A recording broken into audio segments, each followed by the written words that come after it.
What's going on? Street We Do, the Fresh Prince of Tampa. I'm here with my good brother Marvin E. Green Jr., 290 Upsilon Psi, FAMU. I like that one. So we're here to talk about brotherhood. So let me ask you, what does brotherhood mean to you today that it didn't mean to you when you first crossed? Well, to me, I think when I first crossed, I realized I was joining a powerful organization that was worldwide, that was all about, of course, friendships. But I think the older I get is that I understand friendships are being there through the good times and bad times. That part. So I think it's the definition that friendship has evolved over time.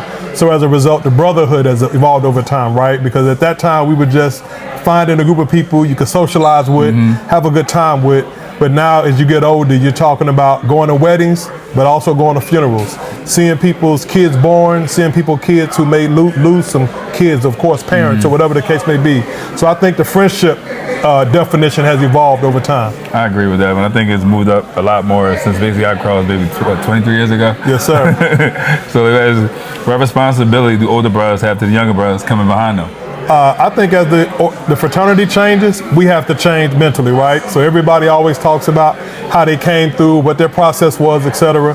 But I think no matter what, we're all men. You know, we come into the organization as young men. Our founders were young men when they got involved, but there's something that stood out about our founders, even at that age that they were, knew that they were for the betterment of society. And so I think that we have to let our undergrads know, our younger brothers know in general, that, you know, you're the talented 10th. Yeah. You're the cream of the crop. So when you choose Omega and Omega chooses you and those two things happen, that as time goes on, you want to live up to the reputations of a founder. I think that's my thing is, ask yourself, could I have founded this organization? And that's what older brothers need to say to younger brothers every day. Are you what the founders wanted this organization to be about? I just asked the question on social media maybe like a month ago. If the founders have a choice, would they choose you? Right. I asked it. That's ago. Okay. How do we create a brotherhood where it's okay to say, I need help? We got to be willing to be vulnerable.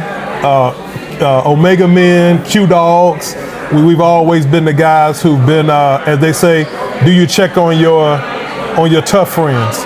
I think we have to get to the point where we can be vulnerable, right? Know exactly when a brother could be going through a tough time and be able to say to a brother, I love you. Is everything okay? And knowing that that's not soft. You know, actually what makes us great is our comradeship, is our ability to understand each other. Know that we all live by certain cardinal principles, manhood, scholarship, perseverance, uplift.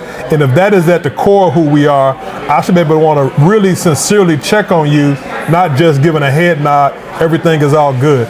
So I think the more that we understand that when I check on my brother and I can be vulnerable with my brother, knowing that he's going to keep my secrets in his breast as they were communicated to me before they were communicated to him, all the things that we say, the more vulnerable we can be, the more appreciative we can be of the relationships. And I think the more we can appreciate the relationship, the more I know that as I share with a brother, I'm sharing.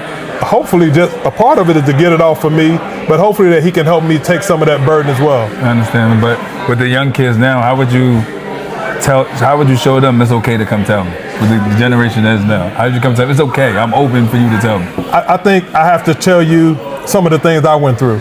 So I think when you start seeing my flaws, you also know, oh, you went through that.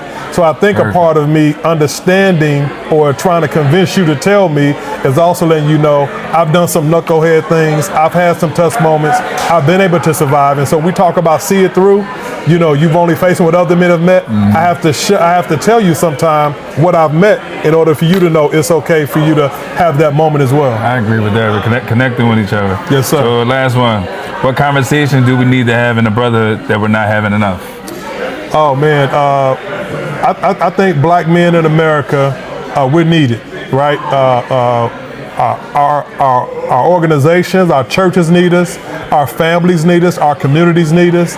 And as Omega men, if we're going to brag about being the best there is, if we're going to brag about what it is to have these cardinal principles, friendship is essential to the soul. If we're going to brag about all of our greats who've become a part of our organization, how do you become the next great? How do you become the next Langston Hughes or Jesse Jackson or Michael Jordan or Rod McNair, right? Yeah. So we always want to talk about all of those names. how does your name eventually become one of those people? And it's only going to happen when we live our creed every single day. Okay. And when I live in my creed every single day, guess what?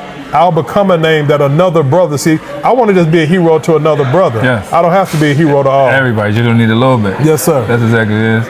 Well, I appreciate you talking to me. Nope. That's another chapter. What's a good bro? Talking about brothers. Holla at you next time. Sir, Root.